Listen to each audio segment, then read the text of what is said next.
Boa tarde, minhas queridas irmãs, muita paz para nós. Fico muito feliz de estar nessa tarde, dessa forma online, remota, né, com a FEAB. E como a gente estava conversando antes, eu e a Wanda, a gente faz votos, né, fazemos votos que em breve, quando for possível, né, nós estejamos presentes, conversando, dialogando presencialmente de forma segura, né? Quando isso for possível, vai ser muito bom. Por enquanto, está sendo ótimo também estar com vocês, né? Falta um abraço mais caloroso, mas fica o nosso abraço fraterno, virtual nesse momento. Então, obrigado pela presença de todos e de todas. O tema, esse é o tema de hoje, que é compreender Deus na visão espírita,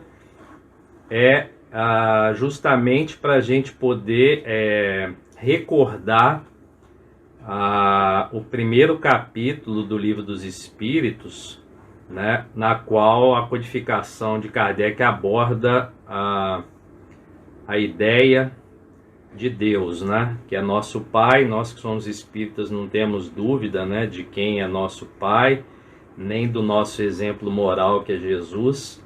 Isso é inquestionável, por isso que nos dá muita tranquilidade para estarmos encarnados e sabermos que essa é mais uma importante encarnação que a gente vai passar com amigos queridos, com desafetos, com desafios como o que a gente anda vivenciando hoje, num período de quarentena, de pandemia, né? A primeira pandemia do século XXI, que nos convida a, mais do que nunca, confiar em Deus, nosso Criador, a inteligência suprema e a causa primária de todas as coisas, como está descrito na questão 1 do Livro dos Espíritos, quando Kardec sabiamente pergunta aos espíritos que é Deus, né? Há várias respostas para essa questão no tocante ao que é Deus, quem é Deus, né? Mas Kardec, como tinha uma noção muito grande de ciência e filosofia, ele faz a pergunta exata, né? Que é Deus? Nosso Criador, que embora saibamos que é nosso Pai, nós ainda temos limitações, né, que nos impedem de ter a grandeza na sua totalidade de quem é nosso Pai, mas isso não nos impede de crer em Deus nos momentos fáceis, que são raros nas encarnações ainda, e nos momentos desafiadores. Então tem algumas questões que são importantes a gente fazer sempre, e são questões primordiais para a gente tornar o nosso espírito mais manso, mais educado, né? Questões como essa, nós estamos sempre recordando que é Deus, nosso Pai, nosso Criador, uma inteligência suprema, que só essa inteligência é capaz de criar tudo o que nós podemos usufruir hoje, tanto a nossa existência quanto a natureza, os planetas, o universo. E vem outras questões importantes do tipo, qual o papel de Deus na minha vida? São questões que cada um pode refletir, cada um pode levar para o seu cotidiano, para a sua reflexão, mas eu tenho que estar sempre me questionando, né? Isso me faz bem. Qual que é o papel de Deus na minha vida? Que espaço eu reservo a Deus no meu cotidiano, né? Em que momentos que eu tenho me lembrado de Deus, né? Em particular nesse período de quarentena, de isolamento social, muitos talvez estejam sendo mais convidados a refletir sobre a existência de Deus e as suas obras, né? Entre as quais nós nos incluímos, né? Somos parte da obra de Deus, e todas as criações de Deus são importantes, são primordiais. Deus capricha sempre nas próprias obras que Ele cria, e nós somos resultado dessa criação. Qual que é o papel então de Deus na minha vida? Ou eu só lembro de Deus de uma forma eventual, em momentos alegres, em momentos onde está tudo dando certo, a vida está toda dando certo, eu não tenho grandes dificuldades. Nesses momentos, Deus também está comigo. E quando eu tenho momentos de mais desafio, né, quando eu tenho inseguranças, incertezas, são momentos também que eu tenho que ter ciência da importância de Deus na minha vida. Como que eu tenho me relacionado com Deus nos últimos tempos, né? Essas são questões importantes, em particular nesse momento que nós estamos mais isolados, encontramos pouco com os amigos, temos menos contato com os familiares e temos, ao sair de casa, que tomar mais cuidados do que antes, né? Termos mais cuidado com a nossa higiene, com a nossa conduta em ambientes públicos, né? E principalmente com aquilo que eu dissemino nas redes sociais, porque uma inteligência suprema como Deus espera de nós responsabilidade para divulgarmos, compartilharmos e, sobretudo, espalharmos esperança no momento em que muitos estão angustiados por motivos materiais ou por motivos espirituais, e muitos se desesperaram e se desesperam em períodos desafiadores, né? Como todos devem conhecer um ou outro exemplo de irmãos que sempre chegam perto da gente e falam: é o fim dos tempos, é o fim do mundo, é o apocalipse, né? Não é. É mais uma fase em que nós precisamos exercitar a inteligência que Deus nos deu, para exercitar os fundamentos que Jesus exemplificou entre nós, né? O seu exemplo moral que está sempre vivo em nossas consciências. Muitos ainda, segundo a questão 4 do Livro dos Espíritos, muitos ainda contestam a existência de Deus em pleno século XXI, mas depois de mais de 2000 anos após a vinda de Jesus entre nós, né? Ainda há irmãos que contestam, há cientistas que buscam provar a não existência de Deus, né? Querem provas concretas, metodológicas, científicas. E é muito simples para quem tem fé responder sobre a existência de Deus. É o nosso caso, nós cremos, né, numa inteligência suprema, porque isso é racional, isso é óbvio, né? O próprio Kardec destaca ao longo da sua codificação que o mais importante era usarmos a razão para não nos enganarmos, né, com as informações que viessem do mundo espiritual. E se usarmos a razão, fica mais simples ainda descobrir que Deus é nosso Pai, que Deus existe. Basta consultarmos ao nosso redor todas as criações divinas que estão disponíveis e que o homem não é capaz de produzir a perfeição de Deus. Um exemplo: o homem não é capaz de criar o átomo. Ele pode manipular um átomo, ele pode fazer movimentações químicas, transformações quânticas com o átomo, mas um homem não é capaz de criar uma das menores unidades da natureza, que é o átomo. Isso só Deus é capaz. O homem não é capaz de criar uma árvore, de criar uma floresta. O homem pode manter a qualidade da floresta, ele pode modificar geneticamente aquilo que já está disponível e foi criado por Deus. Mas o homem não é capaz de criar a vida, né? Um homem sozinho não é capaz de fazer praticamente nenhuma ação divina. No entanto, nós temos um discernimento, uma inteligência muito grande, que é dada por uma inteligência suprema, que nos possibilita tomarmos decisões com relação a tudo aquilo que Deus criou, né?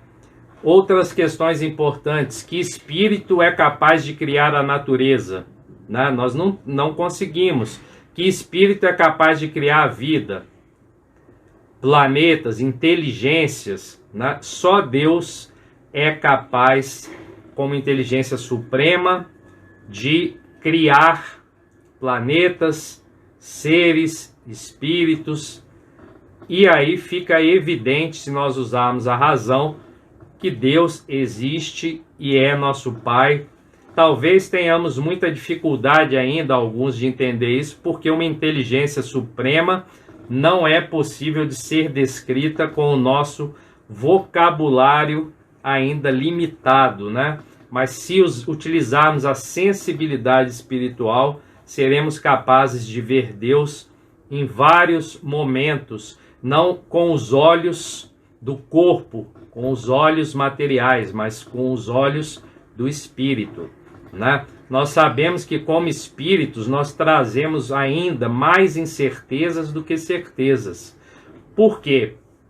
Pois ainda não somos capazes de compreender boa parte ou a maioria dos mistérios que compõem o universo. Imagine entender na sua totalidade ou na sua parcialidade que é Deus, né? Embora a descrição dos Espíritos seja mais completa, no meu entender, no Livro dos Espíritos, nós ainda não temos espaço no nosso HD, em termos de inteligência espiritual, para descrever, para definir com precisão. Por isso que o Kardec perguntou aos Espíritos. E a resposta foi muito precisa, o que nos tranquiliza muito de que uma inteligência suprema nos criou.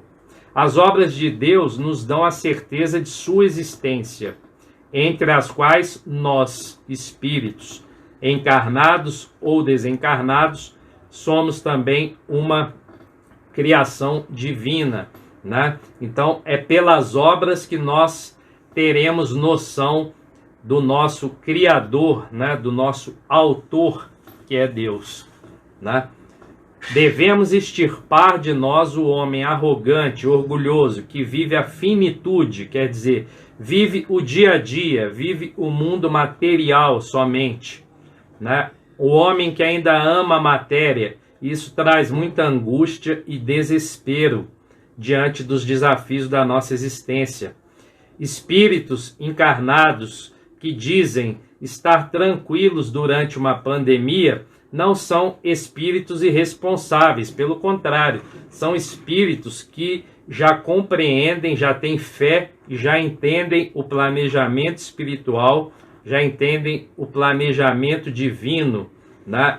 Como nós sabemos, não há acaso, ninguém desencarna por acaso, né? Não há jeitinho no planejamento espiritual. Tudo que está acontecendo é previsto pela lei de destruição, que está no Livro dos Espíritos, e pela lei de causa e efeito. E o nosso livre-arbítrio, que é um presente que Deus nos deu, é a nossa bússola capaz de moralmente nos conduzir para soluções com relação a problemas ambientais, psicológicos que nós mesmos criamos no século XXI, por exemplo. Na questão 9 do Livro dos Espíritos tem uma sentença que é muito importante, é pela obra que se conhece o seu autor. Isso nos esclarece bastante. As obras de Deus são magnânimas, são perfeitas, né? E só uma inteligência como a de Deus seria capaz de tal perfeição. Como espíritos, nós falhamos? Sim, são escolhas nossas, mas Deus nos dá a oportunidade de acertarmos. Daí as infinitas oportunidades de encarnação, as infinitas oportunidades de modificar o quadro de erro que muitos insistem em aprender errando, né? Compreenderemos Deus em sua plenitude quando abandonarmos o quê? Os vícios. O homem velho, né? Aquela carcaça que não muda de opinião, mesmo diante de 5 livros codificados pelo Allan Kardec que trazem todas as verdades que necessitamos para evoluir. Não são as verdades de Kardec, são as verdades ditadas pelos espíritos responsáveis que correspondem à verdade divina, né? Quando abandonarmos o orgulho, o egoísmo, a preguiça, que nos confundem, né, os nossos olhos materiais e principalmente os olhos espirituais, né? Muitos ainda são escravos da matéria e estão pouco conectados com os valores espirituais. Quanto menos escravos da matéria, quanto menos dependentes das ilusões da matéria, quanto mais conectados com valores espirituais, mais próximos de Deus nós vamos nos sentir. Ou seja, eu tenho que conviver com a matéria ainda, mas eu não posso ser escravo da matéria. Eu tenho que estar constantemente me educando espiritualmente. Há várias formas disso ser feito. Uma delas é nós nos reunirmos para estudar religião, para estudarmos o espiritismo, estudarmos a filosofia espírita e estudarmos as fundamentações científicas que compõem e comprovam as verdades universais que são disponíveis nos livros espíritas que nós temos à disposição no Pentateuco. Em suma, educarmos moralmente para sentir Deus em nós. Quanto mais moralmente equilibrados nós estivermos, mais luz terá o nosso caminho a caminhar ao lado de Deus e Jesus, né? E aí vem outras questões, né, que são colocadas não só nos dias atuais de quarentena, de pandemia, mas são questões que vêm ao longo dos tempos, desde que Jesus esteve entre nós, né? Questões do tipo: por que ainda sofremos tanto? Né? Por que irmãos que têm casa, carro, dinheiro no banco, têm plano de saúde, têm roupas, têm filhos, têm família, moram em boas residências, têm todo o conforto material, mas não têm sossego espiritual, vivem angustiados, deprimidos, muitos pensam em tirar a própria vida e estão rodeados de todos os benefícios da matéria. E há o outro lado, aqueles que não têm muita matéria à sua disposição, não têm conforto, moram nas ruas ou são desprezados por seus familiares, são esquecidos. Com o passar da idade, muitos ficam, né, alheios às famílias. As famílias não têm mais tempo para cuidar dos seus irmãos que vão envelhecendo, que vão ficando mais experientes. E esses, muitas vezes, que têm poucos recursos, que vivem boa parte, a não ser quando estão na religião, que praticam em grupos, vivem boa parte da encarnação depois de uma idade, sozinhos. Mesmo assim, dão testemunho de que são muito esperançosos, de que acreditam em Deus, de que têm fé. Isso quer dizer o quê? Não é a quantidade de matéria que vai nos fazer crer em Deus ou ser felizes, e sim a quantidade de amizades que nós cultivarmos e a quantidade de inimizades que nós tornarmos amizades nessa encarnação. Desfazer crises de ódio que permeiam a humanidade. Isso não é novo, né? Num planeta de transição planetária, que até pouco tempo era de provas e expiações tão somente, o ódio, a inveja, a ganância predominavam. Hoje, com a transição planetária, que ela é gradativa, ela é demorada, ela não ocorre num passe de mágica, porque nenhuma ação divina é do dia para a noite, é gradativo, a evolução é passo a passo, né? Diante desse quadro, hoje nós já temos o bem se destacando muito mais no planeta Terra, o bem vencendo ações negativas, ao contrário do que muitos ditam nas redes sociais, que o fim do mundo chegou, várias profecias caíram. Por quê? Porque Deus, uma inteligência suprema, jamais jogaria dados, jamais brincaria com a sua criação, né? Porque ainda tomamos Deus como efeito e não causa. Muitos irmãos sofrem por causa disso, né? Tomam Deus como um efeito e não a causa. E Deus é a causa de todas as coisas, né? Porque ainda amamos coisas e usamos pessoas. Muitos vivem alienados, por isso sofrem.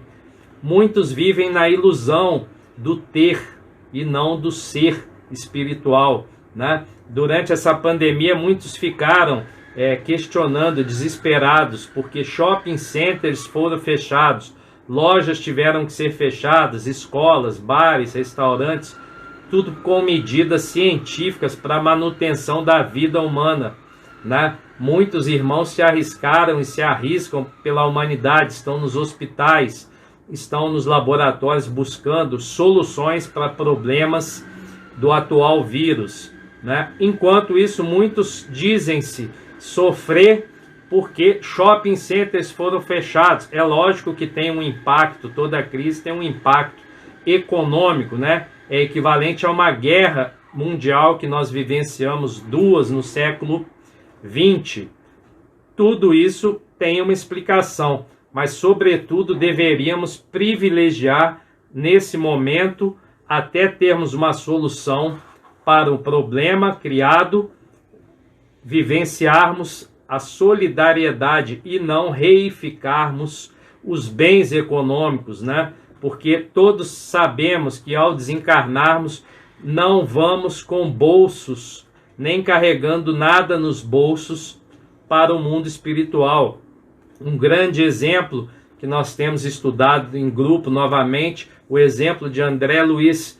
Percebam como André Luiz, ao secundarizar a importância de Deus, dos valores morais da família, como André Luiz sai do mundo material e chega ao umbral, né? Uma parte do mundo espiritual, uma opção, não foi castigo. Nós escolhemos a estrada que vamos percorrer a partir dos nossos atos. Não há acaso, nós temos a capacidade de escolher. E muitos ainda escolhem amar coisas, se iludir em ambientes meramente ilustrativos, né, que nós podemos frequentar, mas não podemos nos tornar escravos de ambientes buscando a felicidade. A felicidade está dentro de nós. E é exatamente aí que também está Deus, né? Porque é onde está a minha felicidade, ali estou de braços dados com o Pai, né? Porque ainda idolatramos falsos profetas, né? Que se corrompem dia a dia. Isso à época de Jesus já era evidente, foi documentado. Os falsos profetas, aqueles que viriam para curar a humanidade, no entanto, às custas de doações monetárias. Eu te curo, mas você tem que doar bastante dinheiro para que a cura aconteça, né? Falsos profetas que desconhecem a inteligência suprema, por isso se perdem no álcool, nas drogas, no sexo, como anda ocorrendo muito, né?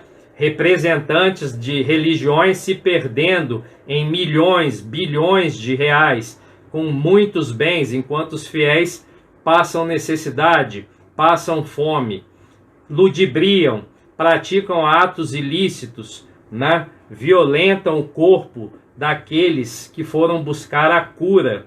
Todos esses falsos profetas já estava documentado. Eles não entenderam ainda quem é Deus, nosso Pai. Por isso que eles caem mais uma vez. Não é a primeira queda. O orgulho, a vaidade, o egoísmo, o amor ao dinheiro, tudo isso torna qualquer espírito sem nenhuma credibilidade moral para curar.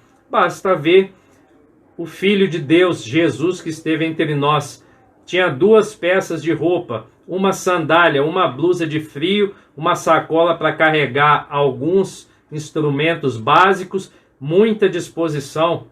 Em contraponto, se não quisermos um exemplo perfeito moralmente, como é Jesus, podemos pegar um dos seus discípulos, né? Que embora não tenha andado presencialmente com Jesus, aprendeu a lição, deu tempo de fazer a virada, porque ainda seguia um Deus que Moisés preconizava, como foi Saulo, né? Ainda acreditava num Deus vingativo, num Deus punitivo, né? E hoje nós temos exemplos de que Saulo incorreu em vários erros, e agora temos o exemplo de Paulo, que conseguiu na estrada de Damasco, com a ajuda, né, de Jesus e com a ajuda de outros irmãos, dar a volta na sua encarnação, né? E Paulo, ao longo de suas andanças, foi mostrando o perigo de idolatrarmos falsos profetas, né? Porque ainda muitos têm limitações para compreender Deus, por vários motivos: orgulho, são cegos espirituais, arrogância. Nós ainda não nos conectamos com o divino porque estamos ainda com a agenda material muito carregada. Muitos não têm tempo para Deus. É tempo para o trabalho, é tempo para ganhar dinheiro, é tempo para gastar dinheiro, é tempo para várias obras que vão nos render juros, capital financeiro, matéria, mas ainda reservamos, em geral, pouco tempo para a nossa alfabetização moral e espiritual, né? E como dizia Ludwig Wittgenstein, os limites da minha linguagem denotam os limites do meu mundo. Isso quer dizer o quê? Eu ainda não compreendo Deus porque eu ainda não me coloco à disposição para esse entendimento. A definição dada a Kardec na questão 1 do Livro dos Espíritos, para muitos, ainda não é suficiente, né? Embora, no meu entender, ela está cristalina, transparente. Basta que eu tenha sensibilidade espiritual para compreender que essa inteligência suprema é o meu Criador. Não é isso? Questão 13 do Livro dos Espíritos dá todos os adjetivos, né? Embora a linguagem tenha muitas limitações, na questão 13, que foi codificada pelo Kardec, nós temos vários adjetivos para tentarmos entender essa limitação da linguagem, que nós ainda exigimos isso, embora muitos irmãos já não precisem de definição do que é Deus.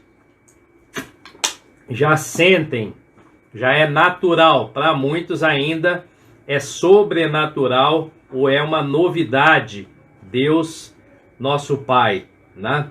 E aí nós temos lá eterno, imaterial, onipotente, imutável, único, bom e justo, né? Supremamente.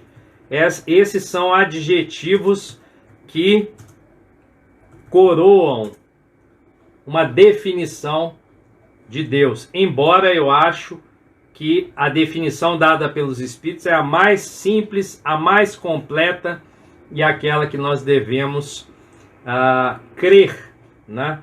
Nessa inteligência suprema que nos criou. É porque nós não temos uma inteligência suprema, isso talvez dificulte um pouco, mas com sensibilidade espiritual e com um ensinamento que é amar ao próximo, né, como Jesus nos fez, cada vez mais nós vamos compreender Deus, nosso Pai, nosso Criador, né?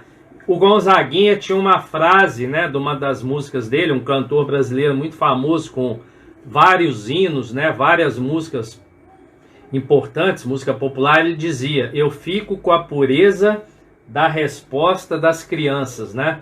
Por que eu digo isso? Porque num livro chamado Casa das Estrelas, né, o autor pergunta às crianças sobre definições de vários temas, né? Sobre o amor, sobre pai, mãe, paz, guerra, e etc. E das perguntas que esse autor fez, o Javier Naranjo, ele perguntou às crianças, algumas crianças, né, sul-americanas, o que seria Deus, quem seria Deus, e é respondido, né, eu vou falar algumas definições aqui, que as crianças, né, que são espíritos bem antigos, em corpos novos, mas que quando você pergunta para uma criança sobre temas filosóficos essenciais, às vezes ou boa parte das vezes as respostas são mais brilhantes e mais completas do que a resposta completa dada por filósofos de alta envergadura e alta idade.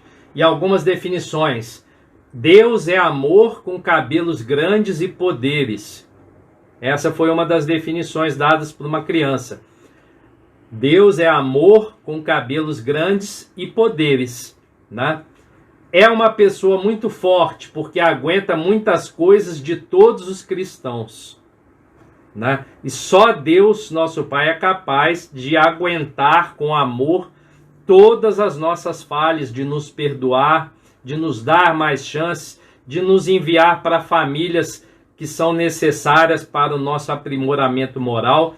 E só Deus é capaz de nos dar a oportunidade para evoluirmos, né?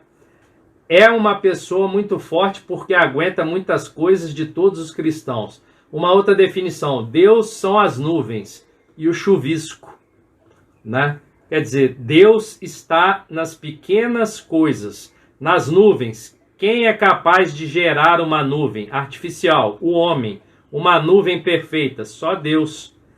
A chuva, um presente de Deus para nós, para nossos alimentos, para a nossa terra, para o nosso refrigério, para o nosso conforto, né? Para que o nosso planeta tenha saúde.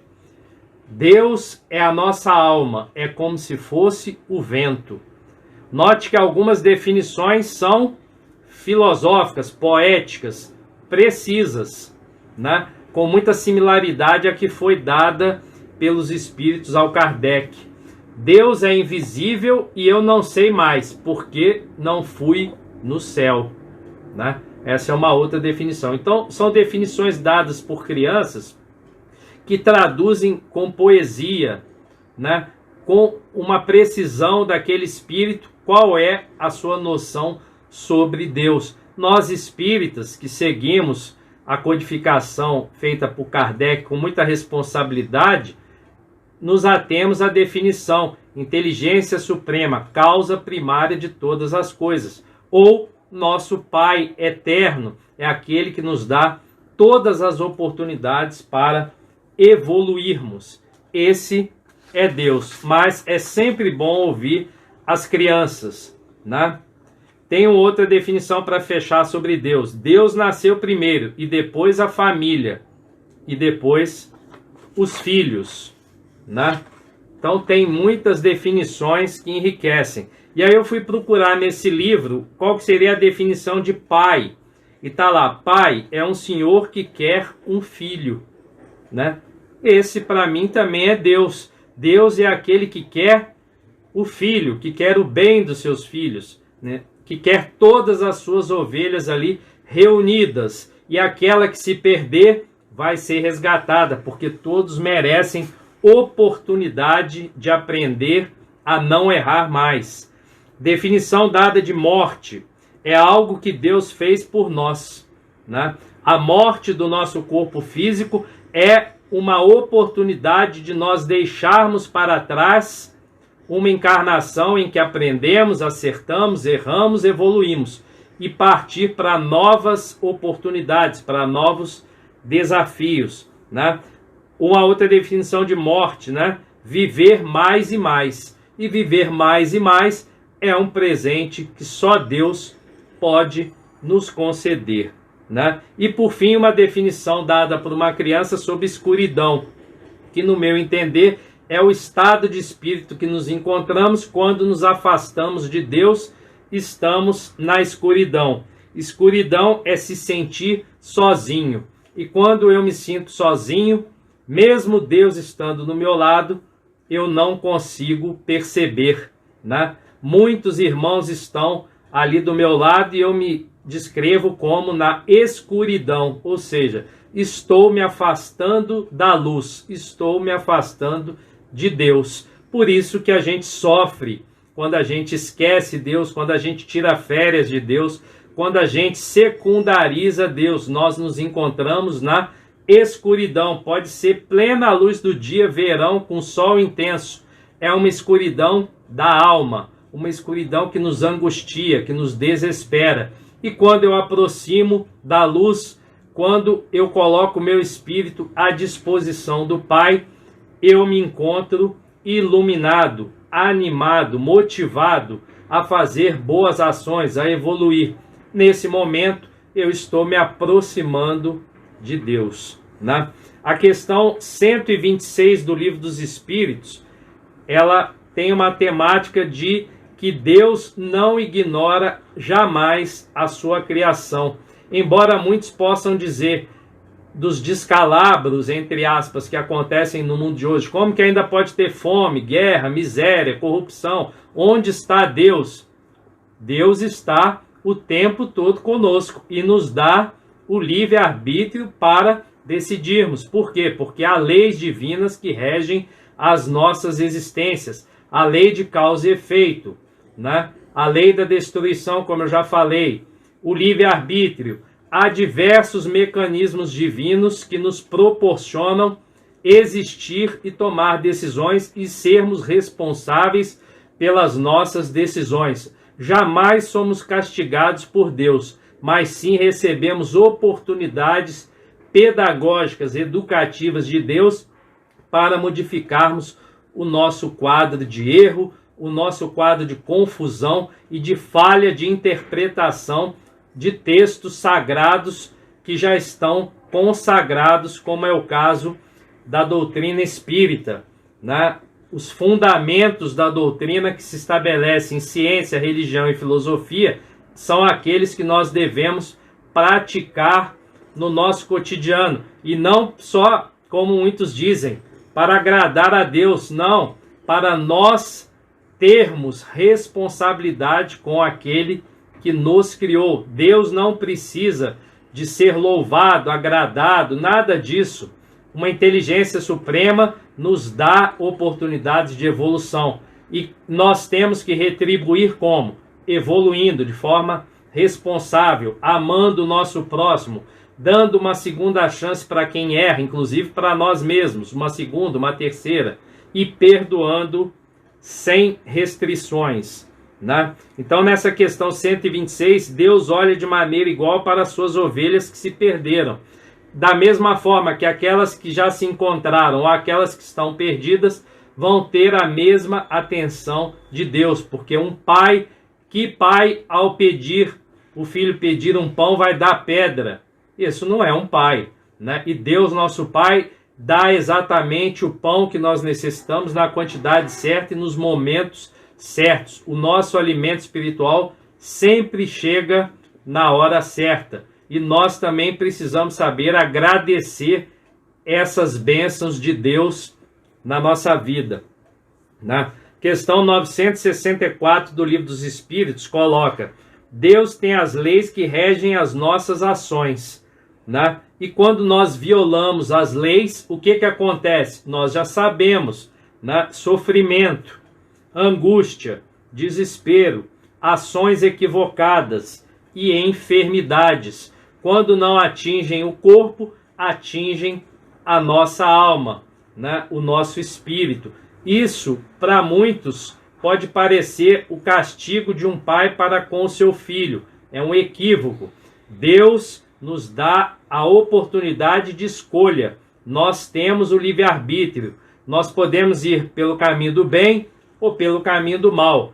E ambos os caminhos vão nos dar grandes ensinamentos, embora saibamos que é muito melhor, né, para a nossa evolução, para o nosso equilíbrio espiritual, praticarmos ininterruptamente o bem, né? Ouvirmos espíritos mais experientes, que já passaram por situações desafiadoras, espíritos que creem em Deus, não questionam o óbvio. Isso nos dá mais segurança para caminhar, mesmo que seja em alguns momentos da vida, numa neblina material de ilusões, né, como muitos ainda vivem. Na questão 1009, Santo Agostinho discorre lindamente ao final do Livro dos Espíritos, quase ao final, na questão 1009. Santo Agostinho fala sobre as penas impostas por Deus por toda a eternidade, que isso são equívocos que muitas religiões que ainda seguem o Antigo Testamento proliferam em seus discursos, né, de que o homem vai penar se ele não seguir as leis de Deus, que ele vai para o inferno, vai ficar no purgatório, vai queimar no mármore do inferno. São equívocos que muitas religiões ainda proliferam, muitas delas divulgando um Deus vingativo, um Deus sanguinário, um Deus do ódio, o Deus do Antigo Testamento, que nós, como documentos, respeitamos, mas sabemos que essa não é exatamente a definição ou a conduta de uma inteligência suprema. Saibamos que a nossa ignorância, o nosso egoísmo, a nossa vontade de dominar o outro pode nos confundir sobre a bondade de Deus. E muitos hoje se encontram confusos, desnorteados. Por quê? Porque não querem aceitar o Pai em suas vidas, não querem aceitar Deus em suas vidas. E isso traz o aumento da ignorância espiritual, o aumento do egoísmo e uma vontade muito grande de dominar o outro, de exercer poder sobre o outro, de se vingar, de estar sempre, como muitos dizem, de orelha em pé, né? Sempre com pavio curto. São espíritos que ainda não entenderam o valor de Deus em suas vidas. E saibamos também, Deus estabelece as virtudes primordiais para caminharmos rumo à evolução. Basta ver o que Jesus fez enquanto estava encarnado entre nós. É um grande exemplo de um filho que Deus colocou para nos dar os seus maiores ensinamentos, que estão lá documentados nos evangelhos apócrifos e nas parábolas, nas histórias que Jesus didaticamente nos contou. Inspirado, obviamente, por Deus, Jesus, um educador, espalha suas sementes como um semeador do bem, da esperança, do amor, da fé, né? E saibamos principalmente, quanto mais próximo de Deus nos sentirmos, mais praticaremos com precisão o amor, a caridade, a misericórdia e o perdão. Então, quando eu me sinto muito próximo de Deus, mais próximo ainda eu estou de praticar o amor, a caridade, a misericórdia e o perdão. Uma questão que está aqui no chat, que eu vou aproveitar, né, para comentar sobre a temática da moral que eu estou levantando, foi perguntado aqui pelo nosso irmão, saber se é possível você dar exemplos de como você próprio luta contra o orgulho, a vaidade e a inveja. É diário, é difícil. Quanto mais próximo da matéria, mais orgulhosos. Quanto mais escravos da matéria, mais invejosos. Quanto mais dominados pelas ilusões do mundo, que Paulo nos disse, estar no mundo sem ser do mundo, sem se perder no mundo. Como que eu luto contra esses venenos que me impedem de evoluir? Acreditando na definição que está lá. Deus é a inteligência suprema, causa primária de todas as coisas. E fazendo uma reforma íntima. Praticando o que está na questão 1019, que está lá sobre o autoconhecimento, colocado lá sobre o autoconhecimento. Quanto mais eu me autoconheço, mais eu me domino, mais eu tiro de mim esses vírus, essas bactérias do orgulho, da vaidade, porque muitos acham que o mais perigoso é o vírus da Covid-19. Esse é muito perigoso, mas o orgulho, a vaidade, o dinheiro, o sexo desregrado e outros comportamentos que nós temos ao longo de várias encarnações nos arrastam para o abismo do orgulho, do ódio, da vaidade. Então nós temos que fazer a reforma íntima, temos que nos aproximar de representantes de Deus que já conseguem fazer isso com mais precisão, nos aconselharmos, nos unirmos, dialogarmos e, sobretudo, fazer a autoanálise diariamente. Como eu fui hoje no dia 2 de setembro? O que eu falei? O que saiu da minha boca? O que foi bom que eu fiz? O que eu preciso melhorar? Né? Isso é diário, não é um passe de mágica, não vende na farmácia nem no supermercado. Eu tenho que conversar com Deus, com Jesus, com os amigos espirituais diariamente e pedir forças. E quando eu receber essas forças, eu tenho que fazer o bem, fazer caridade, misericórdia e perdão. É tudo que Paulo também nos diz, né? Entre a fé, a esperança e a caridade, o mais importante é a caridade, porque quando eu faço caridade, eu sou um legítimo representante do amor que Deus esperava de nós. E como fazer para a gente encerrar, né? Quanto tempo devemos fazer essa análise diária? Tem algum período específico? Nós podemos conversar com Deus o tempo todo. E eu tive um avô que me dizia, quando vier um pensamento ruim na nossa cabeça, aquele pensamento repetitivo que vai se tornando uma auto-obsessão, que vai nos envenenando, nos assombrando, eu entro em prece. Meu avô falava, se nós pensarmos 3 vezes a mesma coisa num curto espaço de tempo e isso nos angustia, nós estamos sofrendo uma auto-obsessão, que pode ser de um irmão ou pode ser nós mesmos nos auto-obsidiando. Como que eu devo agir? Entrar em prece, pedir ajuda a Deus, pedir ajuda aos irmãos. Então, conversar com Deus, com Jesus e com os amigos espirituais é a todo momento em que eu me sinto incomodado, em que eu me sinto desestabilizado espiritualmente, emocionalmente. Eu dou uma paradinha no que eu estou fazendo, vou lá e faço uma prece, faço uma oração, converso com Deus. Isso é o que eu gostaria de sugerir. Quero deixar como sugestão de leitura esse livro aqui que eu estou lendo, que é o Entrevistando Allan Kardec, que foi feito pela Sueli Caldas Schubert, né? E sobretudo o Livro dos Espíritos e o Evangelho segundo o Espiritismo, que embasaram os meus comentários e tudo aquilo que falei nessa tarde para os irmãos e irmãs da FEAB. Sou o primeiro que deve praticar e buscar fazer sempre e cada vez mais melhor.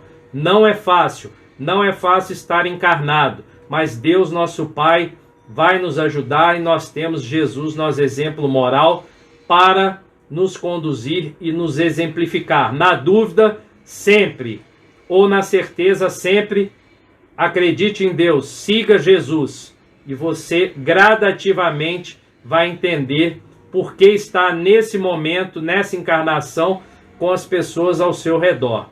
Muita paz, muita fé, muita esperança, muito Deus em nossas vidas a todo momento. Uma ótima tarde e um grande abraço meu e dos irmãos do ID Juiz de Fora.